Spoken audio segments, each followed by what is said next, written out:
से भक्तों के लिए खोलने का काम शुरू कर दिया गया है। खुदाई का ये काम भारतीय पुरातत्व सर्वेक्षण ASI IIT चेन्नई के साथ मिलकर कर रही है।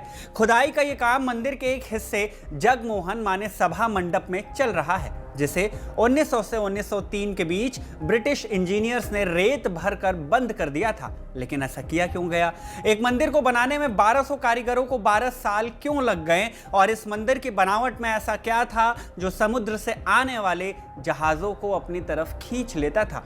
कैसे सूर्यदेव का चलता फिरता रथ श्राप से लेकर सूर्यदेव का वरदान तक का सफर तय करता है? और कैसे 800 साल पहले बना आर्किटेक्चर का ये अविश्वसनीय, अद्वितीय और अकल्पनीय नमूना रेत के ढेर में दबा खंडहर बन गया? इस वीडियो में इन सारे ही सवालों के जवाब तलाशेंगे। 9 दिसंबर की सुबह से ही ASI ने IIT चेन्नई की मदद से कोणार्क सूर्य मंदिर के सभा मंडप में से रेत निकालने का काम शुरू कर दिया है। इस कार्रवाई को ऐतिहासिक माना जा रहा है, क्योंकि ऐसा करने से लगभग 125 साल बाद लोगों को मंदिर के गर्भगृह के करीब इस जगमोहन, जो कि सभा मंडप है, उसमें जाने का मौका मिल पाएगा। द टेलीग्राफ में छपी शुभाशीष मोहंती की रिपोर्ट में ASI के सुपरिटेंडेंट आर्कियोलॉजिस्ट DB गारनायक का बयान मिलता है। गारनायक कहते हैं कि खुदाई से पहले टीम ने 13वीं शताब्दी के कोणार्क सूर्य मंदिर की डिटेल जांच की। ये जांच बेहद जरूरी थी, क्योंकि ये स्थल जो है वो यूनेस्को विश्व धरोहर की सूची में शामिल है और किसी भी गलती से इसकी संरचना को खतरा हो सकता है। बकौल गारनायक IIT चेन्नई की मदद से मंदिर के गर्भगृह माने ये जो सभा मंडप है, जिसे जगमोहन के नाम से जाना जाता है, उसके ऊपर पहले छोटे छोटे सुरंगनुमा टनल बनाए गए। अंदर कैमरा डालकर दीवार की मोटाई, रेत और पत्थर की संरचना की पूरी पड़ताल की गई और फिर रेत निकालने का काम शुरू होगा। इसे कोर ड्रिलिंग कहा गया। द टेलीग्राफ की रिपोर्ट बताती है कि ASI और IIT चेन्नई के विशेषज्ञ अब तक 2 टेस्ट होल्स बना चुके हैं ताकि मंदिर की आंतरिक मजबूती का आकलन किया जा सके। टनल बनाने का यह काम डायमंड ड्रिलिंग टूल्स और RPM कंट्रोल टेक्निक से हो रहा है। माने छेद करने वाली ड्रिल की स्पीड बेहद नियंत्रित और नपीतौली है, ताकि मंदिर के 13वीं शताब्दी के ढांचे पर कोई वाइब्रेशन से नुकसान न हो सके। टाइम्स ऑफ इंडिया से हुई बातचीत में DB गारनायक ने बताया कि 2 दिनों में हुई लगभग 8 मीटर की ड्रिलिंग के बाद हमें अंदर रेत मिली। रेत नमी वाली थी, लेकिन अच्छी स्थिति में थी। लिए गए सैंपल्स के आधार पर ऐसा लगता है कि यह बहुत महीन डेल्टा क्षेत्र की नदी का रेत है।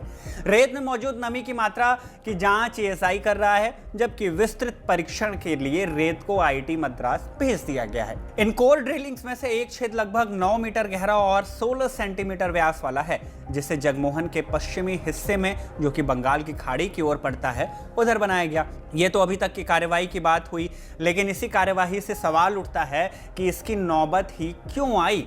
क्यों मंदिर के सभा मंडप को रेत से भर दिया गया था? द टेलीग्राफ में छपी शुभाशीष मोहंती की रिपोर्ट बताती है कि 13वीं सदी के इस मंदिर की 20वीं सदी की शुरुआत माने 1900 से 1903 के दरमियान संरक्षण का काम शुरू किया गया। तब ब्रिटिश इंजीनियर्स ने पाया कि सूर्य मंदिर रेत के टीलों में दबा हुआ है और जगमोहन माने सभा मंडप आंशिक रूप से खंडहर में तब्दील हो चुका है। ASI के वरिष्ठ अधिकारियों के हवाले सुभाशीष मोहंती लिखते हैं कि छत ढलान वाली थी और अंदर से पत्थर लगातार गिर रहे थे, जिससे पूरी संरचना की ज्यामिति बिगड़ रही थी। उस समय संरक्षण की तकनीक बहुत सीमित थी, इसलिए इंजीनियरों ने ढलान वाली छत को सहारा देने के लिए 15 फुट मोटी पत्थर की दीवारें बनाई और फिर उसके अंदर की जगह को रेत से भर दिया। यह आपातकालीन उपाय ना होता तो शायद मंदिर नहीं बच पाता, ढह जाता। ऐसी स्थिति को देखते हुए 1902 से 1903 के बीच ही मंदिर को गिरने से बचाने के लिए जगमोहन हॉल को पूरी तरह से रेत से भर दिया गया और इसके दरवाजे बंद कर दिए गए। तब से अब तक ये पूरी तरह से बंद था। ऐसा भी नहीं कि 125 सालों में इसे कभी भी खाली करने और लोगों के लिए खोलने का विचार मन में आया ही ना हो किसी के। जगमोहन से रेत हटाने की योजना 2010 की एक अंतर्राष्ट्रीय कॉन्फ्रेंस से शुरू हुई थी। संरक्षित किया जा सके, इस पर चर्चा की गई थी। 2022 में ASI के स्थानीय कार्यालय ने इसके लिए विधिवत पूजा पाठ भी कर ली थी, लेकिन काम आगे नहीं बढ़ पाया। ASI को डर था कि अगर ये काम बेहद सावधानी से न किया गया तो मंदिर की संरचना को नुकसान पहुंच सकता है। कोर ड्रिलिंग के बाद ASI ने ऐसा ही कुछ पाया। रिपोर्ट बताती है कि जगमोहन हॉल के अंदर हुई कोर ड्रिलिंग से पुख्ता हो गया कि अंदर की रेत ऊपर से करीब 13.5 मीटर तक नीचे बैठ चुकी है, जिसे बेहद सावधानी से हटाना होगा, वरना अंदर की जो दीवारें हैं वो गिर सकती हैं, उनको नुकसान हो सकता है। इसी कवायद में एएसआई ने आईआईटी चेन्नई की मदद ली ताकि विशेषज्ञ ये रिसर्च कर सकें कि रेत हटाने का सबसे सही तरीका क्या होगा, ये कब से शुरू होगा और क्या रेत हटने के बाद मंदिर के अंदर का हिस्सा खड़ा रह पाएगा या नहीं। फिलहाल दोनों ही संस्थाएं पूरी सतर्कता से इस काम में लगी हुई हैं और आने वाले कुछ समय में ये काम भी पूरा हो जाएगा, जिसके बाद रिनोवेशन के काम होंगे और सूर्य मंदिर का ये हिस्सा जनता के लिए खोला जा सकता है। बहरहाल ये तो हो गई वर्तमान की बात, लेकिन मंदिर का इतिहास क्या कहता है, इसे बनाया कब गया और कैसे, इसकी कहानी भी बेहद रोचक है। 13वीं सदी का उड़ीसा, समंदर किनारे उफनती लहरें, काले बादल और हवा में फैली एक अजीब सी बेचैनी। इसी बेचैनी के बीच बन रहा था भारत का सबसे अद्भुत मंदिर, सूर्य देवता का पत्थरों से बना चलता फिरता रथ। कब और किसने बनवाया? इस काम का श्रेय जाता है पूर्वी गंग वंश के सम्राट राजा नरसिंह देव प्रथम को। इनका शासनकाल था 1238 से 1264 ईस्वी तक। बंगाल सल्तनत पर लगातार जीत हासिल करने के बाद राजा ने फैसला किया कि एक ऐसा मंदिर बनाया जाए जो मेरी विजय और सूर्य दोनों को समर्पित हो। यहीं से कोणार्क सूर्य मंदिर के बनने की शुरुआत हुई। लेकिन इस अजूबे को बनाना आसान भी नहीं था। इस मंदिर को बनाने में 1200 कारीगरों ने अपने 12 साल लगा दिए। कल्पनाओं से परे मेहनत करते हुए कारीगरों और मंदिर के मुख्य वास्तुकार बिशु महाराणा ने इसे किसी साधारण मंदिर की तरह नहीं, बल्कि सूर्य देव के रथ की तरह डिजाइन किया। एक ऐसा रथ जिसके 24 विशाल पत्थर के पहिए, 7 शक्तिशाली घोड़े और अनगिनत बारीक नक्काशियां थी। ऐसी वास्तुकला जो आज भी देखने वालों को हैरान कर दे। मंदिर का हर पहिया साल के 24 पखवाड़ों का प्रतीक और 7 घोड़े सप्ताह के 7 दिनों का प्रतीक माने गए। ये एक ऐसा मंदिर था जहां दीवारों पर खाली जगह ढूंढना असंभव है। हर एक इंच पर देवी देवता, नर्तकियां, जानवर, पौराणिक कहानियां और जीवन के हर रंग पत्थर में ऐसे कैद हैं जैसे वो सब अभी जीवित हों। इस विशाल मंदिर के मुख्य तौर पर 3 भाग हैं। पहला है नाट मंदिर जहां नृत्य होता था, छत अब नहीं है इसकी। दूसरा है जगमोहन सभा मंडप जो आज भी खड़ा है जर्जर हालत में, जिसके अंदर अब रेत निकालने का काम हो रहा है। तीसरा है गर्भगृह यानी कि मुख्य शिखर जो लगभग 200 फीट ऊंचा है और आज ढह चुका है। इतिहास की किताबों में आपको कोणार्क सूर्य मंदिर की ऐसी अनगिनत डिटेलिंग मिल जाएगी जिन्हें जानकर आप इस सोच में पड़ जाएंगे कि आज से 800 साल पहले ये सब कर पाना कैसे संभव था, जब ना तो आज की जैसी मशीनरी थी और ना ही आर्किटेक्चर का डिजाइन इतना डेवलप था। बहरहाल कोणार्क के सूर्य मंदिर की कहानी केवल इतिहास तक सीमित नहीं है, इसकी शुरुआत पुराणों के समय से होती है। कंवरलाल की किताब मिरेकल ऑफ कोणार्क में वर्णित सबसे प्रसिद्ध कथा है भगवान कृष्ण के पुत्र सांब की। कहते हैं सांब ने किसी बात पर ऋषि दुर्वासा का अपमान कर दिया था और क्रोधित होकर दुर्वासा ने उन्हें कुष्ठ रोग का श्राप दे दिया। कुछ ही समय में श्राप सच हो गया।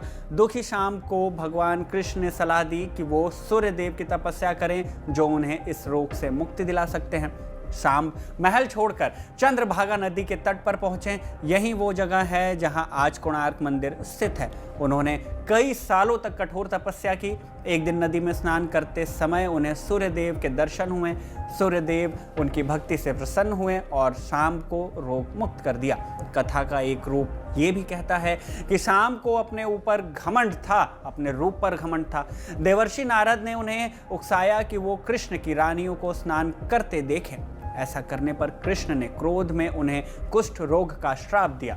बाद में पछताते हुए कृष्ण ने वही उपाय बताया जो कि सूर्यदेव की उपासना से जुड़ा था। सूर्यदेव से वरदान पाने के बाद सांब ने संकल्प लिया कि वो उसी स्थान पर एक भव्य सूर्य मंदिर बनवाएंगे। कहते हैं कि कोणार्क का सबसे पहला सूर्य मंदिर सांब ने ही स्थापित किया था। इसी कारण ये क्षेत्र अर्क क्षेत्र यानी कि सूर्य देवता का पवित्र स्थान कहलाया। लेकिन एक सवाल जो मंदिर की खूबियां जानने के बाद ज़रूर मन में आएगा कि इतना शानदार, इतना भव्य, इतना मजबूत मंदिर आखिर एक खंडहर में तब्दील कैसे हो गया, इसे लेकर कोई ठोस जवाब नहीं है, बल्कि अलग अलग कहानियां और सिद्धांत हैं। मसलन प्राकृतिक कारण, और ये सिद्धांत क्या कहता है। कुछ विद्वान मानते हैं कि मंदिर का मुख्य शिखर जो बहुत ज़्यादा ऊंचा और भारी था, वो शायद अपने ही बोझ से धीरे धीरे धंस गया, और ये भी हो सकता है कि इतने सालों में उसकी नींव कमजोर पड़ गई हो। समंदर के पास होने की वजह से इसे कई भयानक तूफानों और शायद भूकंप का भी सामना करना पड़ा होगा, कारण हो सकता है। दूसरा तथ्य है जो जुड़ा है काला पहाड़ के आक्रमण से। सबसे प्रसिद्ध कथा काला पहाड़ के हमले की मानी जाती है।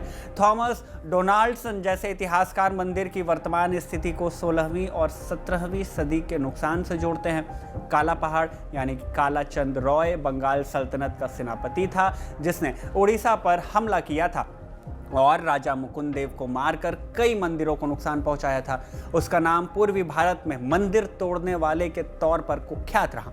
इतिहासकारों में मतभेद है कि उसने कोणार्क को कितना नुकसान पहुंचाया, पर इस आक्रमण को एक महत्वपूर्ण कारण माना जाता है इसके विध्वंस का। तीसरा सिद्धांत और तीसरा जो दावा है वो चुंबक के मिथक से जुड़ा है। एक और भी बहुत दिलचस्प कहानी है मंदिर के शिखर पर लगे एक शक्तिशाली चुंबक की। कंवरलाल अपनी किताब में इस लोक कथा का जिक्र करते हैं। इस जो कहानी है इसे लोक कथा कहा जाता है। मान्यता थी कि मंदिर के मुख्य शिखर पर एक बहुत बड़ा और बहुत ही शक्तिशाली चुंबक लगा हुआ था। ये चुंबक इतना ताकतवर था कि जब भी कोई जहाज लोहे की कीलों के साथ पास से गुजरता तो ये उसे अपनी ओर खींच लेता था, जिससे जहाज किनारे से टकराकर टूट जाते थे। कहानी के अनुसार इस मुसीबत से तंग आकर कुछ पुर्तगाली नाविकों ने किसी तरह उस चुंबक को मंदिर के शिखर से हटा दिया, और जैसे ही चुंबक हटा मंदिर के पत्थरों का संतुलन बिगड़ गया, जो शायद लोहे के क्लैंप और बीम के सहारे टिके हुए थे, और देखते ही देखते मंदिर का मुख्य शिखर ढह गया। हालांकि आज के इतिहासकार इस कहानी को सिर्फ एक दिलचस्प लोक कथा ही मानते हैं, क्योंकि इसका कोई वैज्ञानिक या ऐतिहासिक सबूत नहीं मिलता। वजह चाहे जो भी रही हो, यह सच है कि आज कोणार्क का मुख्य मंदिर हमारे बीच नहीं है। 17वीं सदी के आखिर में मंदिर के प्रवेश द्वार पर लगा खूबसूरत अरुण स्तंभ, जिस पर सूर्यदेव के सारथी अरुण की मूर्ति है, उसे यहाँ से हटाकर पुरी के जगन्नाथ मंदिर के मुख्य द्वार पर लगा दिया गया। यह स्तंभ आज भी पूरी मंदिर की शोभा बढ़ा रहा है। उम्मीद है कि इसके 3 खास में से एक हिस्से जगमोहन के अंदर से रेत निकलने के बाद मंदिर के और भी किस्से और भी राज और भी कहानियां सामने आएंगे। मामले में अब जो भी अपडेट होगी आप तक जरूर पहुंचे।